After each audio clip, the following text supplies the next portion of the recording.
Hi, Richard. Welcome to Political Hope. Hey, aloha. Good to see Aloha. you. Likewise. Likewise. Mm, Okay, so let's jump right into this conversation with the most simple question, but it's not a simple question, yeah. it's a big one. What does political hope mean to you? What does that mean, political hope?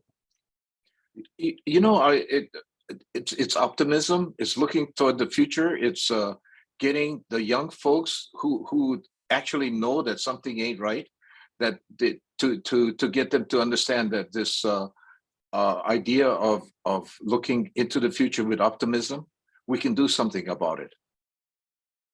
Yeah, it makes me think about how the Keoki and Malia, how that framework, maybe you could share about how that's relevant to political hope also.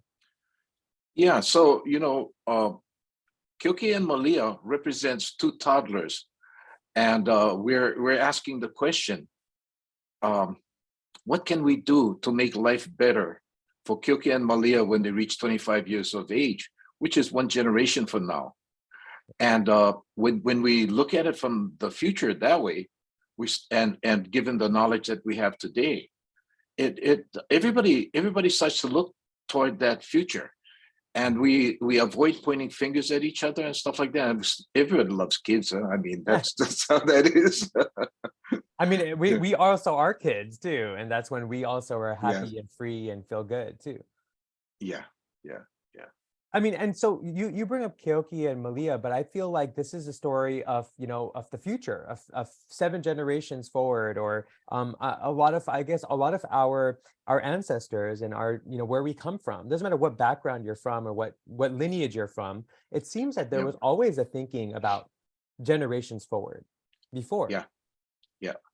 And in the Hawaiian way well, let me explain how it looks to me. And we're talking about the Hawaiian civilization since we were in Yes, Hawaii. Yeah. exactly. So back in the old days, they did not have metals here in Hawaii. So because they did not have metals, they did not have money.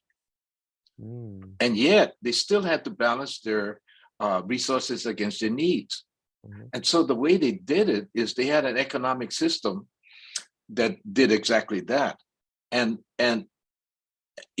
they had their stories they told, and they passed down through generations. And humans are not higher in rank than any other living things. And that's why you have the tree people, the fish Right, people, right. all these different things, and we're all the same. Wait, hold on. So that's Wait, Richard, you're saying we're not the king of the jungle?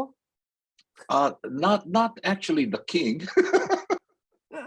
people Right, exactly. people wouldn't even be able to survive in the jungle for like 2 hours. Where's the bathroom? Where are we gonna go to the bathroom? Yeah. Yeah, well, I mean, I also, as we were bringing up that Hawaiians and other, around the world too, Hawaiians were just like, separated by water, right, from the rest of the world. But Yeah, actually, there yeah, was a gift economy, which was different than the market economy. And that's, yes. we're going to go down some rabbit holes with different discussion, whether it's energy and farming and all these different things, and hit some different ideas in this conversation. But I please, can you articulate that difference between the gift economy and the market economy? Well, so a gift economy, uh, what you do is there has to be reciprocity, because there is no exact change. $5.35, and then okay, I'm done, and then move on. You trade something, and there's something left there. So a gift economy involves reciprocity, Mhm. and reciprocity, you got to have this feeling of, you give more than you receive. So it's basically like that in my mind when I look back. Yeah, and it also is interesting because I've traveled around the world. I'm really fortunate also to come from a culture that practices the golden rule, which is very similar, Mm, that where you give more than you receive, like you're constantly making the effort to be of service or to give. And one of the mhm. things I noticed wherever I travel in the world, the people who are the happiest are not necessarily always the wealthiest, but it's the ones where they're always giving and sharing. Like they'll bring you into their home and share their food with you, and you could see how joyful they are. Everybody's joyful. Yeah, and that's exactly it. You're trying to be happy, individually, and then your community and everybody else. You want everybody to feel happy, and because a lot of this mental stress and stuff like that. And when people are not happy, this is a solution to that. Yeah, Oh yeah. make yourself happy, give and stuff like that.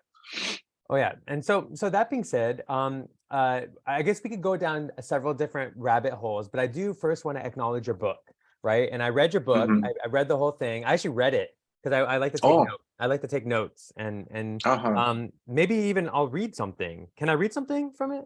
Oh, absolutely. Yes. Okay, so here I had to circle this because you literally have have a little indentation. It says "There's hope" and it's bolden, right? And I'm like, I'm all about Hmm. the hope, right? And it says here, I'll Hmm. read it. Although oil is becoming more scarce, and this was a couple years ago, so this is going to be increasing right now. Although oil is Yeah. becoming more scarce and imported food prices are increasing, I believe the situation is hopeful. We can, and here's your two examples. The one is landscape by growing plants that make food, garden wherever possible, and plant fruit trees. Ulu trees come to mind, yum, because they provide such an abundant supply of the tasty starch food. Ulu, by the way, yum. It's like, what? It's Indians. I'm like, oh, this is awesome. Okay, and then the other thing you wrote here is really important. Get to know your neighbors, plan what we can trade, and get closer to our families. Kids can have chores taking care of the plants. That is not a bad thing. In my family, we kids fed the chickens before we went to school. We can do this. I'm just going to read this last thing. Hawaii's 2050 sustainability plan, charting a course for the decade of action, should have food as its top priority. One thing we need to do is an assessment of the number and composition of calories necessary to maintain a population of 1.5 million. Now, before you say anything on this, I just have to like first say how amazing you articulated this. Okay, it was awesome. And then the second thing is that this population of 1.5 million, this already existed in ancient Hawaii. Like before colonization, before Cook came here, there was that many people here, right? And they were living in Yeah. reciprocity. Yeah. Exactly. Yeah. So they made it work. Yeah. So it's possible. Yeah, it's possible. and so these two things, I mean, I'd love for you to go on these two trajectories, right? There's one is food, right? And like growing food and creating more food and creating those more opportunities. And as a farmer for many years, coming from a family of farmers, your family was brought to Hawaii to farm, right? There's like this Mm. story and this legend. Like, so from the farmer's perspective, can we do this? And what are the challenges is the question for the food. And then the getting to know neighbors, getting to know each other, understanding skills, that seems like education and connection. Where do you see that going? And where's the hope in that? So either way, choose your adventure. Yeah. So, let's start with the neighbors first. Okay. Uh, the best thing to do is look across and see what your neighbors got, and then see what they don't have. And then if you can grow something that you can fill the gaps, and neighbors all around you. Yeah. Yeah, So you can be in a position to help each other out. that was And totally. what that does is you start to talk, and pretty soon you start to get closer. And then from there, everything grows. Right. Yeah. So what we've done is we've made such a complex society, we don't know how to take it apart. We don't know how to get to the basics. No. No, in fact, they actually like have now science proves that when you don't know your neighbors, your actually body is more in fight or flight. Your nervous system is affected because you don't trust. Mm, Like if something happened, like if something bad happened to you or your family, or you wouldn't know, you wouldn't have anybody to reach out to. So their body is actually staying in a state of fear rather than a state mm. of safety. Yeah, that makes a lot of sense. So us, we're kind of the older people in our community. My wife June constantly is watching the kids. You know? I don't know how many people know that, but that's what she does. I love that. Hopefully she brings some cookies out for them too. They'll definitely listen to her then. I'll tell you, Yeah, yeah, that's one of maybe. that's one of those kids that was running around outside all the time. Yeah. But that's true. I mean, also when you say this neighbor thing, I also think about how we have so many skills and resources. When you think about just even in Hawaii, how even when you have people coming from the continent, but then you also have the Hawaiians who are there, and you have the people who are generationally there. There's nurses and doctors, there's scientists, there's teachers, there's farmers. There's so many people with all these other skills like building skills and like Yeah. engineering. So like what if we were sourcing it together? Yeah, so and that's a really good point because our group is called uh Kyoki and Malia Committee. First, we started off, with two things that we thought, what kind of resources do we have sitting out here in the middle of the Pacific? Right. And one was geothermal was going to last for a million years, and the other one was the stars above Mauna Kea, Right. not below the clouds, above the clouds. Right. Yeah, because once you're above the clouds, then you can see the whole universe. Yeah. And if you're going to do any tourism, that's a place to because it has all this history with Mauna Kea Mountain and Oh stuff yeah. like that. Mhm. And then if you can imagine, we take the young kids, elementary school kids up there to view the heavens and to understand their place in the universe, and feel proud about it, and then start to think about what they can do, So Yeah. that was the start. Then we expanded it in the last 2 weeks into, into, okay, what about health? And you're talking exactly, it's more complex. A lot of people have different skills, but pulling all the health people together Yep. as a big group, helping each other out rather than in silos, Yep. is one aspect. And another aspect is the food side of it. Yep. Yeah. So now we have four categories, Nice. and it's feeling really good because we so like I go to the gym, for example. Yeah. So I go to the gym and I'm just a regular person in the gym. And then I'm over there. And everybody that works in the gym, I give them a free copy of the book. Then Nice. I talk to the lady who's in charge, and then I say, hey, we're doing this and that, and perhaps we can pull everybody together. Yoga and Yeah. lifting and all kinds of different exercise kind of things as a group. And that's a health related Right. thing too. Yeah. Yeah, big time. So yeah. So anyway, that's the kind of stuff that's going on. We're trying to build, and get more people together. And and when you say you got this committee, which I'm excited to participate in, however I can. Yeah. Yeah. But Yeah. Keoki and Malia committee is something that's not necessarily a part of the county committee program or county committees, or like there's the municipal, right? Yeah. Committees. This is something outside of that. But I also feel strongly these days that the current state of municipalities and local government are inefficient in Mm. actually sourcing the knowledge and wisdom of the community at this point. Like, for whatever reason, I'm not trying to disparage anything, but I've Yeah. Yeah. participated. It's not efficient. Like, people don't Yeah. listen, they don't talk clearly, they don't communicate well. So I feel it's a responsibility for us to also start to be like, hey, wait, we can actually do things in the community and we don't have to Yeah. wait. Yeah. Yeah. And that exactly was what you say. So if we can do this, outside of the political and the rules and Mhm, regulations, we mhm. just look at what's necessary and go get it done. I think that's really, it feels really good, and I think it'll be really effective because once we demonstrate that it can be done, as everybody cooperating, Yeah. then all the politicians will change the laws and do the things and lead the parade. Oh yeah, totally. So yeah, They'll get credit. They're gonna be like, yeah, right, right, we'll be right, like, right, it's okay, right. go ahead. Here's an award. Here, we'll give you a pie. Yeah, yeah, yeah, yeah, yeah. But that being said, I'm curious because because this show is called Political Hope, and politics is a yucky mucky kind of thing. You've been active. As far as when I did my research of Richard Ha, I also did a Mm. lot of laughing with the ha ha ha branding. But I definitely also recognize that you've consistently showed up as a voice of reason. You've gone to committee meetings. The first time I heard of you or saw you was when you spoke at the resolution to invite new technology to deal with garbage and solid and Mm. liquid waste at the county meeting about it. And so, Mm. what is your take, and what is your take on why we should be showing up in these ways? Like, why we should be communicating and speaking some sort of truth to power, but also maybe something where, because you've also challenged, a lot of people who are challenging the telescope, a lot of people who are challenging Mm. certain things. You always come in with a voice. What empowers you to do that? Like, why do you go to these committee meetings and these county things and say what you do? Like, why do you do that? Yeah, and the reason for it is because when I was a kid, 10 years old, my pop used to tell us stories. And then, it took me a long time to figure out where did these stories come from. And then I realized it came down to generations. But the stories were really impactful for a 10-year-old kid Mhm.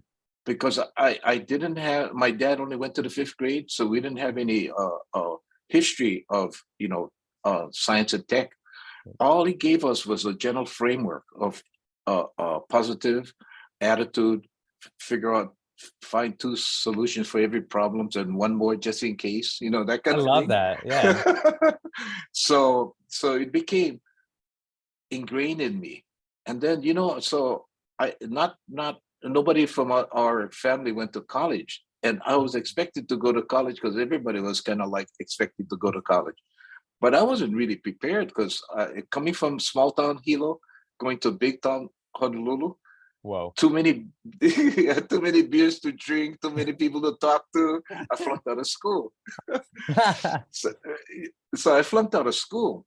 But because of the enthusiasm and trying to make the best situation out of wherever you find yourself, I decided, oh, I wouldn't mind being an officer. I didn't know what an army Mm. officer was, but okay, I'd like to do that. So when they sent the questionnaires around, I would answer every question, anticipating that the person on the other side is going to read it and say, hey, that guy's going to be, he's kind of in that vein. So I did that, and they kind of put me in this category. And then when we went to basic training in California, Mm. they invited us to go to the officers club. Nice. So okay, I had no idea, so we went. And the thing that struck me was this: the officers had rolled toilet paper, and us, we had squares. I said, I got to be an officer. That's and, a powerful moment right there. yeah. So, but just by the training or what passed down to generations of being enthusiastic about, being able to accomplish stuff. Yeah, Yeah. positive attitude. So that's what happened. Yeah. Yeah. It's so basically you've carried that over in your life, whether it was with the banana operations that were, that transitioned several times over, to Yeah. now Yeah. advocating for, different, I guess, like one of the things that consistency that I noticed with you is reason. Like you're advocating for Mhm. reason, which is different than actually choosing any side. Yeah. Yeah. Yeah. Yeah. Yeah. Yeah. Exactly. And the basic thing is you don't want to end up fooling yourself. Yeah, that's what it is. It happens too, because you get, Oh especially yeah, when you're a dreamer, a visionary, you can get caught in a yeah, vision. yeah. But our training was real basic. It was kind of like common sense. It's hard to describe what common Right. sense is, but it's not very complex. You can see a big picture. You can see 3 different ways of looking at it, Mhm. and then you go as far as you can go. And if you got to pivot, you got to pivot. Yeah. Yeah, and you got Yeah. to pivot on time. Oh That kind of yeah. thing. Oh yeah. It's Yeah, very also like engineering mentality, I feel, like to be yeah. like we can solve the problem. We just have to tweak it or do some adjustments. And I also Mm, mm, loved your mm. pop. I love this thing from your pops, not no can.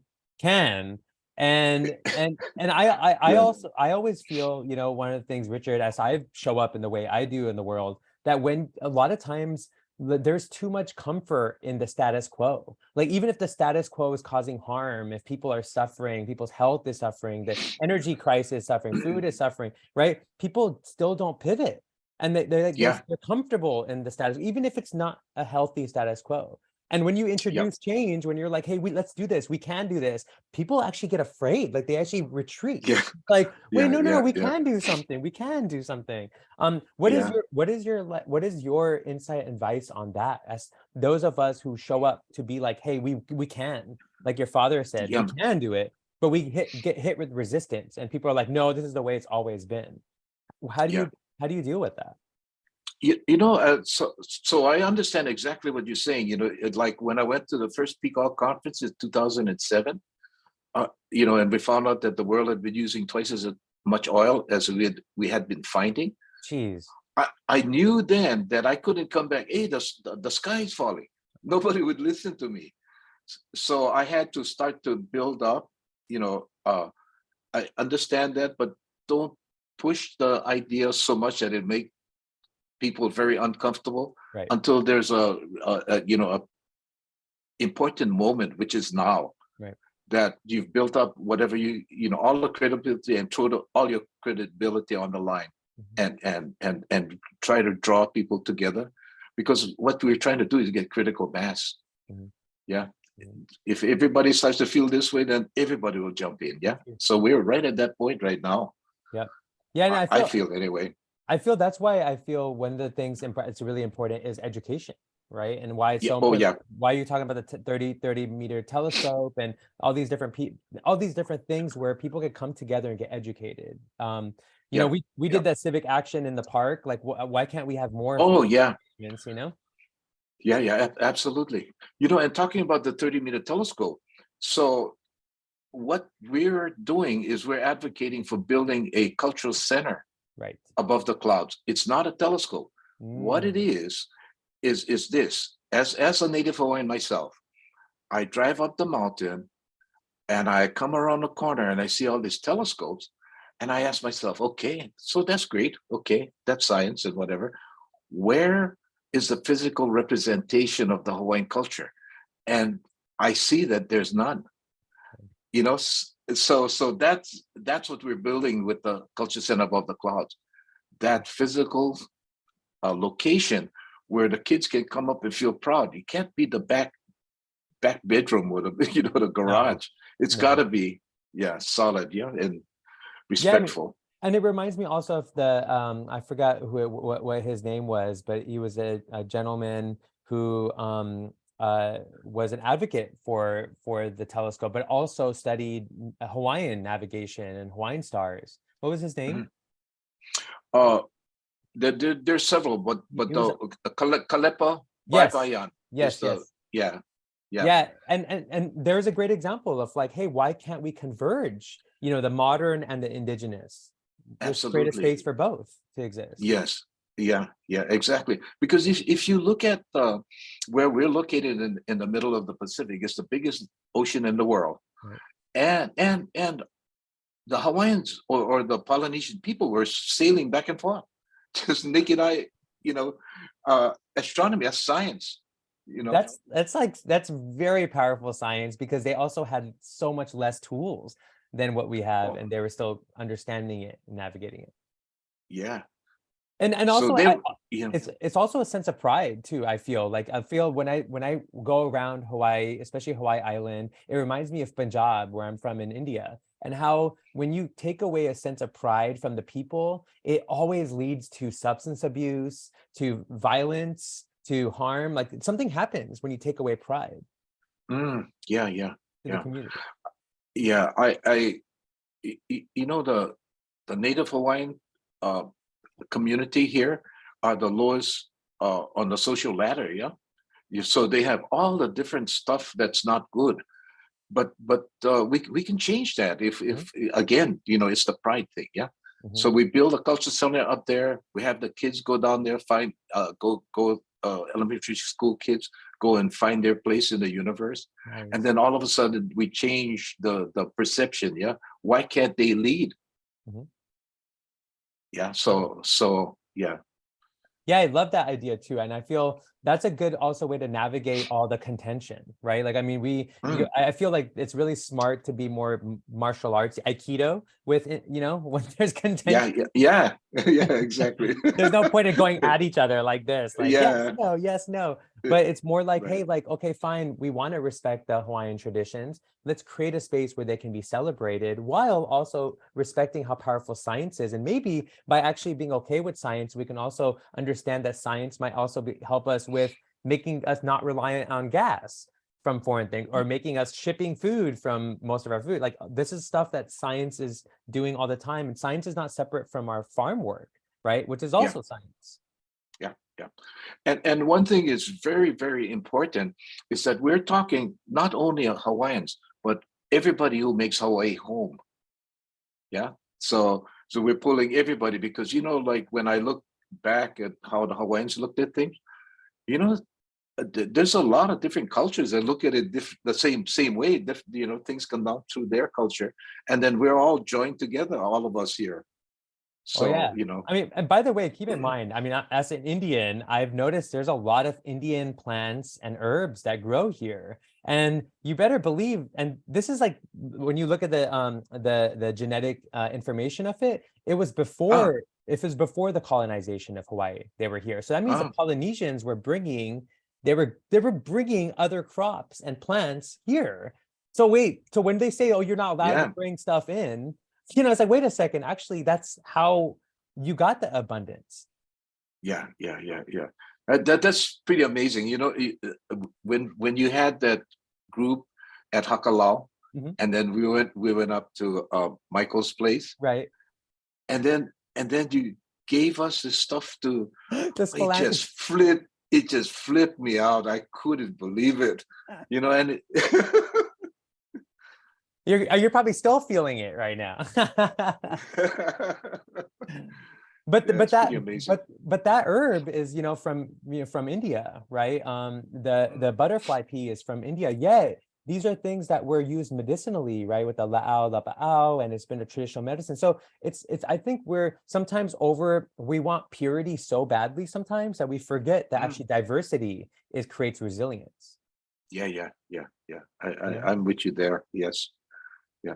Which is a nuance there. So okay, I want to swing our conversation. So one of the things I love to do in these conversations also is use this platform to kind of lean into ideas, right? So because Mm. political hope is also about ideas, right? When we think about ideas, we lean into ideas. So you have obviously this committee, right, where we're looking at the future, we're looking at the children and their children forward, and we're acting upon that. Yeah. I'm curious, as a farmer, as an educator, as somebody who's been active in the community for many years, is there a hub on Hawaii Island where farming and education and health converge? Is there like a hub where those three things are percolating in real time? Yeah. That's what I was asking you guys to look at. You and David Fuertes. Yeah. So- Oh, perfect then. because yeah, so we got to make it, Cool. and bring everybody who has any kind of ideas of growing things. Bring them all in. There's no enemy, organic versus this and that. No, food is food. And the bottom line is this: the pluses got to exceed the minuses, Right, or it's not sustainable. right, right. Yeah, so that's not difficult to understand. No, it's not. It's very logical. And actually, I mean, I'm curious, like if you were to envision that space for Hawaii Island, being that it doesn't have to be the only one because there's different regions, right? I'm learning there's North Kohala, there's Hamakua. Yeah, Hamakua has several different regions, right? yeah. What would you, from Richard's perspective, what would you ideally like to see happening at some of these places, like this farm, health, education vortexes? What would you imagine that should be there? I don't really have a good view of that. I have the kind of idea of trying to bring everybody together. How that comes together is kind of a decision. Each individual location and technology and elevation and soil Totally. quality, yeah, that kind of stuff. So they have to decide and then agree that we're going to talk to each other and see how we can help each other Yeah. on different parts of the island, all the different things. Yeah. Oh yeah, definitely. As you were explaining that, number one, I was like, wow, that's a great answer. It's very political of you, Richard. Very political answer. And, and the other side of it was, I remember reading in your book that how you guys first started growing bananas in the lava, right? Yeah, After the papayas would grow there in the lava rock, former lava rock, and then how when you yeah, switched to Hamakua, and there was like the soil is totally rich with water and totally different. You guys had some struggles there because it's a different thing, and how it Yeah. really does makes a difference on the same island, how much difference it makes to do things. Yeah, and it, you know, it's really funny. So when you're in the soil, and if the plants are close together, and there's the sun can't hit the ground, you get stuck in the mud. But if you spaces apart, and then you mow it, then it changes. You know, so you just got to be able to, you know, try adapt to where you are. Yeah. To navigate those spaces. Well, I mean, Yeah. okay, I have another joke that's not also a joke. What I imagine though that you would want at least one of these spaces to have a gym, a weightlifting gym. I imagine. Oh yeah. Yeah. Yeah. Yeah. Because hey, listen, I've been doing farm work now for the past couple of years, and it's a lot of work. Like you have to be strong. Like you have to get fit. Oh yeah. Yeah. Yeah. Yeah. Yeah. Yeah. And you know, I used to do powerlifting back when I was 60 years old. So That's when you started. You started at 60.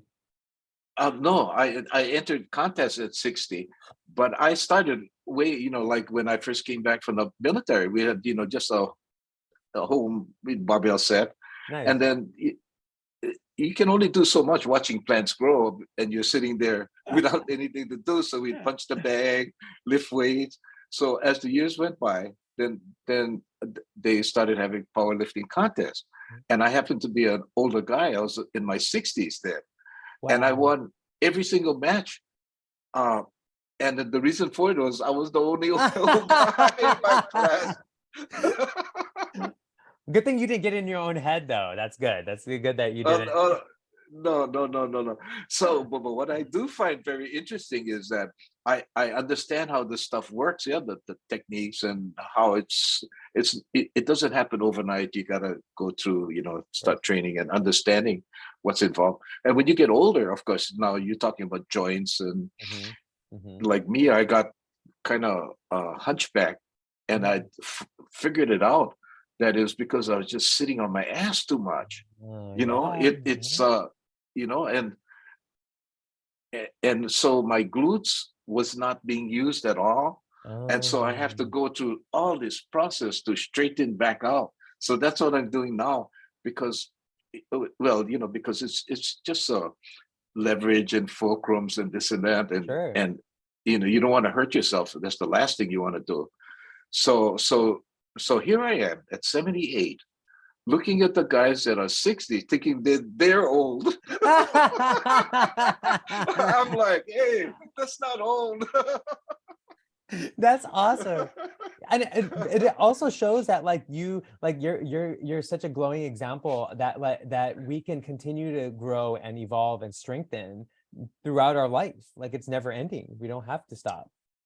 Yeah, absolutely. Just figure out what the limitations are, and just work around and understand what your goals are.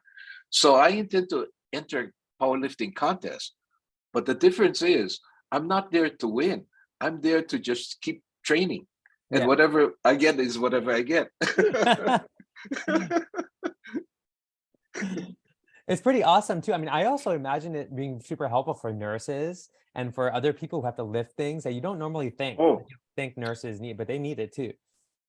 yeah, absolutely. You know, if you're going to carry patients and stuff like that, you don't want to hurt yourself. And being strong is a really good thing, because it makes you feel good for one thing. That's You true. can move around, and you're more mobile. It makes you makes me more happy. You know. Oh, yeah, totally. Yeah. And it's once again, it's a pride confidence thing, right? It helps in all these different spaces. Okay. So Oh, we'll definitely have a farm with an awesome gym on it. That's gonna be definitely one of those. So okay, I got another thing to read. Okay, and then you can give me some feedback on this. Okay, so it goes, how would we achieve that? A group of us decided to put together a business model that helped us maximize value to the people. We brought together several community grassroots organizations, and together we asked the Hawai'i Island Utility Cooperative folks to come to Hilo and brief us on how they formed a Kauai's nonprofit, community-based electric utility. We knew that having such a utility cooperative here on the Big Island would give us more control over our future. Electric co-ops in this country started back in the Roosevelt era when farmers and ranchers each put $5 into a cooperative to bring electricity to their rural areas. Not-for-profit electric co-ops align with how we think and live here in Hawaii. So expound on that, and why, like, what is your take on the energy situation, and how can we start to lean forward towards more hope when it comes to energy? Yeah, so the energy situation, if we're talking energy, we're talking about the electricity now. Electricity is controlled by a monopoly, and it's basically set up with rules and regulations, and you need to be concerned for your shareholders. And the question then becomes: is the shareholders' values more important than the people who's you're affecting? Mm-hmm. So that's essentially why we asked the folks from Kauai to come to Hilo to give us a presentation. Then there was a company called Next Era Mm-hmm. that was wanting to buy the Hawaii Electric company, and we were wondering, was that going to be good for us or not? And from what we could see, and comparing it to Kauai, that's why we started having that conversation. And then we formed our own co-op, which is still in operation today. You know, and I'm president of the Hawai'i Energy Co-op.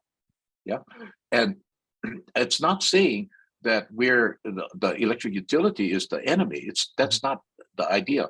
The idea is, what is the benefit to the individual people? What is the cost of their electricity? If it starts to run away, then of course we'll stand up. Yeah. And there's some practical things you have to deal with, like the cost of, if you were to buy the electric utility, how much could you pay and stuff like that. Right. So we understand all that stuff, but I'm hopeful that the electric utility, with its present structure and chain of command, that they're very aware of what they want to do, what they should do, and in the long run, that might give them more shareholder value, Right. to be in line with the community. Right. So that's what we're kind of pushing. Yeah, it feels like what you guys are doing is like there is the cooperative aspect of community-owned cooperative electricity and energy, which oftentimes is because that takes it off the market, right? So then you're not like dealing with shareholders, and you're not dealing with people trying to make a profit, right? Where the profits are going back to the community or going back into innovation in the community, because that's another thing too, right? We're on an island, and so we should be leaning towards innovation and not relying on things that are coming from outside the island. And so but I feels like what you guys are doing is like, it's kind of like, we are here. Like, I'm just imagining like the Big Island Electric is like, here, we're here, we can take this load and do something with it. But if you guys do it, great, do it. Yeah. Kind of like that. Yep. And it's the same objective. What is the effect on the rubber slipper folks? That's the bottom line. Well, you gotta articulate what is Rubber Slipper Group? Who are they? The rubber slipper folks are the folks that don't wear shiny shoes. They're because I feel like that was my parents, because they used to hit me with rubber slippers. They still do once in a while. So that's what you're talking about, right? The folks. Yeah. The 90-something% of the people are rubber slipper people. So that's who, and especially the folks on the lowest rungs of the economic ladder. We all got to go together. We can't leave people behind. Yeah. And that's what our whole objective is to not leave anybody behind. Yeah, and also it's important to address that, for me, when you say rubber slipper, and then when I understand it, it's the working class. It's the people who make basically the people that make things work in the world, whether it's from the garbage to the things that are clean to the things that are like just everything that's happening in our grocery stores, everything. The farmers, I mean, at the end of the day, the rubber slipper people that are making the whole thing run. Yeah, exactly. That's exactly right. Yeah. So if they're not happy and they're not taken care of, you better watch out. Who's cleaning the bathrooms? Yeah. But that being said, what is the hope that you see? I mean, okay, so let's hopefully the Hawaii Electric Company. I went to a meeting where they were there, and we asked some questions because they kind of showed us the surveys, and they took surveys from the community, and we asked them questions. Okay, this is what the community says. What are you guys doing to address this? And they kind of dodged that question. They did not address how they're addressing the community, even though the community asked for support. And so let's say that they don't do their actions the way that they should, right? Let's say they don't. What Uh-huh. is the other? Where is the other direction that we could go? Uh, First of all, is to make everybody understand what it is. For example,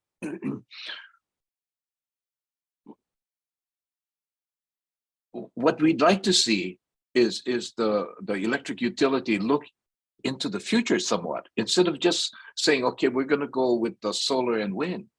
Let me give you a little bit of background about the solar and wind situation. Mhm. And it's not one, it just is. Uh, it's history.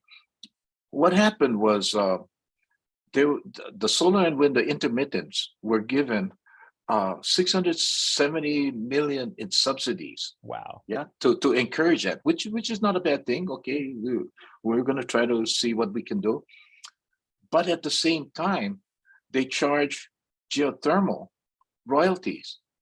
Then they took the royalties and didn't give it back to exploration, but instead gave it to 50% to the Department of Land and Natural Resources, 30% to our county of Hawaii, 20% to OHA. Huh. Now they don't want to let go of it. Now, how are we going to explore? Right. When they take in the royalties, they never, so that's what happened under our feet as things were going. Now things are changing, but still, what are we looking at? How far in the future are we looking at? For example, okay, we're going to do a lot more solar and wind and whatever, and batteries, etc. Think about it 1 generation from now, when your rare earth metals and minerals start declining and then the price going up. What's going to happen to Kyoki and Malia then? Exactly. That's the question. Yeah. So we got to change that, and we got to change it by bringing this information to the people so they understand. And that's the county as well as the state legislature. Just make them know that we know that Right. we got to do something.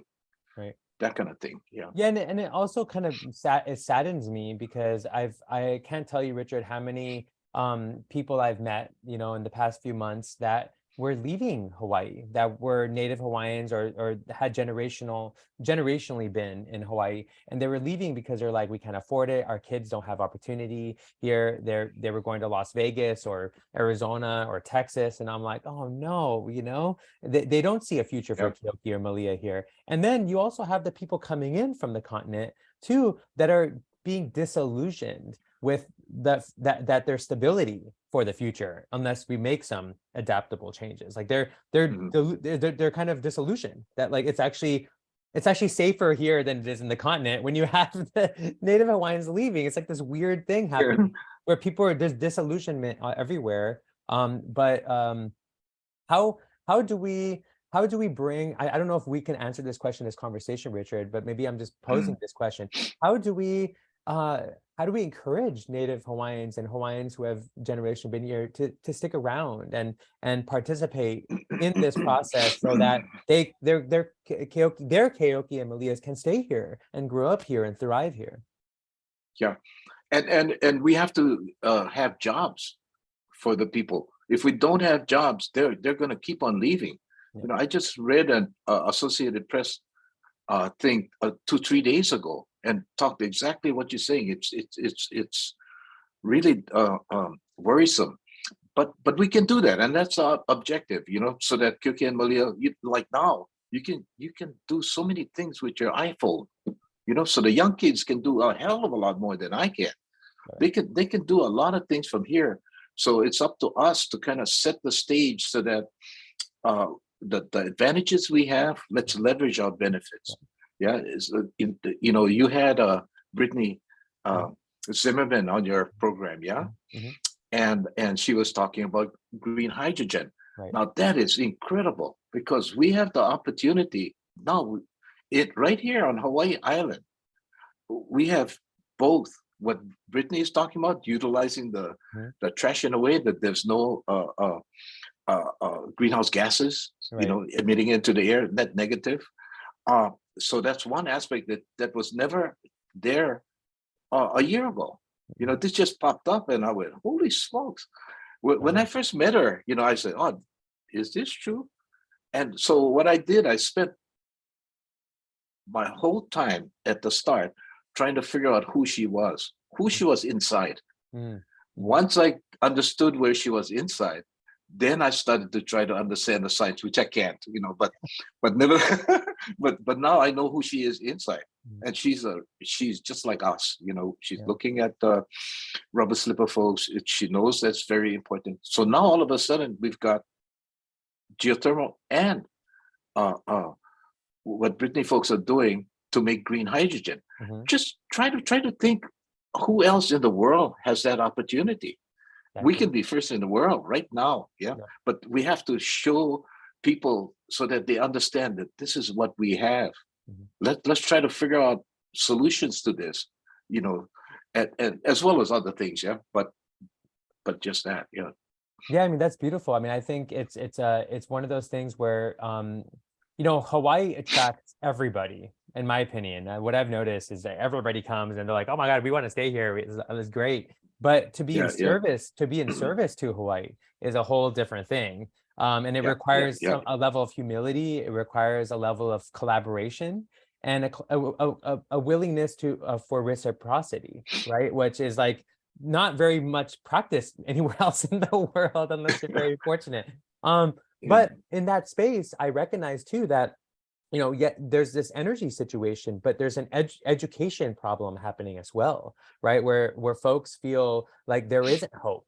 Like, what is the Yeah. hope, for themselves? What's the education? So I'm curious about that. What are your ideas and hopes for the education on the island? And should it be connected to farming and growing food? Like, should there be an intersection between those things? Yeah, and we really need to be talking to the young kids. Yeah, and I always use myself as an example because that's the only thing I know. Yeah, that it affected me when I was 10 years old. So I know that you can affect 10-year-old kids. Hmm. It's elementary school kids. Who would think? But I It know sticks. that It there's sticks a with us. major. It sticks with us. Yeah, yeah, it does. Yeah. So to the extent, and the educators know more than our teachers. They know how kids are, so we got to help them uh, uh, be able to show them the bigger picture, and within their administration, the Department of Education, stuff like that. Try to see how we can do this, and if not, then we'll do it a different way, Mhm. Desmond Haumea. Mhm. He's in the Royal Order and he's with us, and his teaching is not real conventional, but very practical because he understands what's going on in the home. Mhm. So kids coming to school, but then have to, when they go home, they have all these chores to do because mom and dad or just mom works two jobs. So now the oldest in the family is like the parent, you know. Totally. I've seen that. Yeah, so all that kind of stuff has got to be uh, uh addressed. Yeah. Yeah, and So it's funny too when we say conventional or modern education, we have to also. I mean, I work with a bunch of other educators as a teacher, and we have our basically a self-help group for teachers. And yeah, and yeah. one of the things that we have started to address lately is actually our current education system, the industrial education model, is actually the alternative model because it's not Mm, how we all used to learn. Like you used to learn yeah. skill-based learning. You learn through experience, through experiential. You learn through teachers who were really good at what they were teaching, right? Yeah, And yeah, now we yeah. have, and now is the what we have currently is the alternative model, which is based on Mm, industrialization and yeah, creating yeah. just basically creating workers or robots, right, out of people, which is dehumanizing our youth, Yeah, which is why yeah. I mean, you look at that like the mental health problems, all this stuff. But let me throw this idea in there because I know this conversation is about hope. So I'm going to throw something in there that it really excites me about Hawaii and the island of Hawaii is creating a way for teachers and healers like nurses and doctors and psychologists and all the other different acupuncture, there's so many different Ayurvedic stuff, whatever.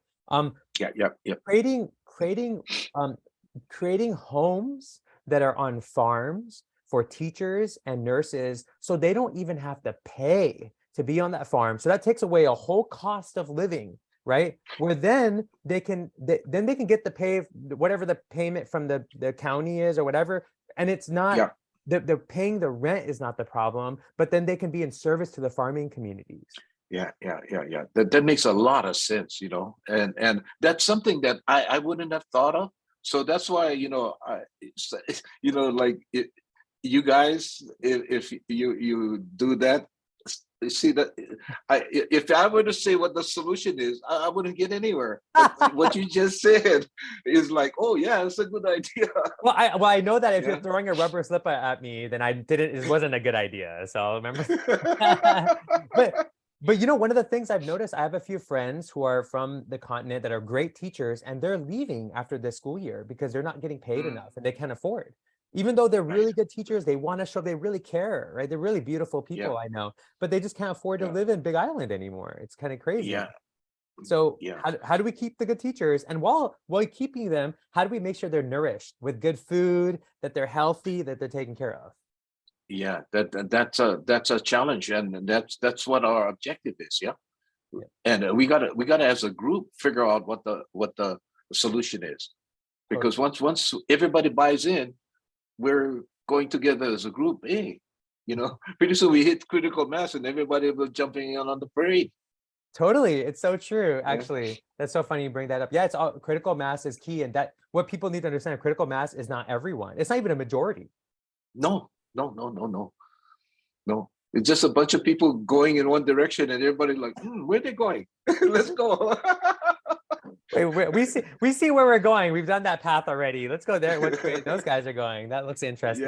Yeah. It's like a dance party, but we're more focused on creating these solutions that will create more abundance and health and happiness for our communities. And so that being said, Richard, what I feel like we could talk for hours, right? But let's maybe we'll have to come back and reconvene with updates on what's going on in Hawaii Island. But what advice or what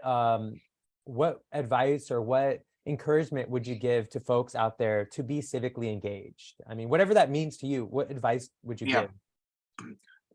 Just stay the course. Just be, because we'll figure out a way. And just by doing that, we'll build a critical mass. Like you say, it's not, we don't have to, maybe 10-15% moving in one direction will move everything. So we're just starting, and there's a lot of people out there have the same feeling that you and I and others do. We just gotta be kind of working together, trying to get a sense of how we all move together. And that's a whole objective of this Kyoki and Malia thing. Yeah, it's true. And we're calling it Kyoki and Malia thinking. Yeah, I like that, Kyoki and Malia thinking. Yeah, I like that. Yeah, and I feel in that note, and you sharing that, there was something, we had a meeting and you shared this philosophy and perspective, and it really clicked for me. And maybe you can share it again, but basically it was something related to when you're having an argument with somebody about a decision that's going to affect the community, or whatever, like whatever political thing you're having a conversation about, framing it in terms of Kyoki and Malia. Like, can you share that? Because you articulate way better than me. Yeah, so the reason we chose that Kyoki and Malia narrative is because everybody loves kids. Yeah. So so if you talk in terms of kids, you're talking in the future. And then when you're arguing with a particular subject, you don't fight back about that. You ask the question, what do you think we should do for Kyoki and Malia? Now all of a sudden everybody starts to look in the same direction. Oh, Or you'll come back, of course, and, oh, you don't like kids? No, you don't say. You don't say that, of course. No, you only say that in No, your but head. yeah, right. But yeah, so everybody, I found that to be the case. Everybody, once we get to talking and we start talking about Kyoki and Malia, everybody's on the same page. Everybody loves their kids. Yeah. Yeah, and that's a great way to redirect anywhere there's starting to become a little bit of contention. I feel like, I can see that being a really great way to hack when people are like, no, my way is the right way. Mm, yeah, exactly. Yeah, and so another thing is you're trying to agree on the things you can agree on, and the things you disagree on, you can just agree to disagree. Sure. Yeah. Yeah, that's okay, right? It's okay. Yeah. It's okay to Yeah. disagree sometimes. Yeah. Absolutely. Yeah. It's why family is always the best lesson, right? Because we're gonna we gotta love them, but we can disagree on things. Yeah. Um, Yeah. Yeah. Thank you so much, Richard. Really appreciate you. This book was awesome. I actually was surprised at how fast I got through it too. It wasn't like a long, Mm. super long read. It was interesting, and I can't wait for the motion picture film to come out. Following Richard's life and the bananas and the tomatoes and the cannabis. No, we Yeah. didn't talk about cannabis, and that's a whole nother conversation. Oh yeah. Yeah. Yep. But thank you, Richard, so much, and sending you a lot of love and flow. And let's keep showing up for Keoki and Malia. Yeah. Thanks a lot. That I really appreciate this conversation. Thank you so much. Yeah.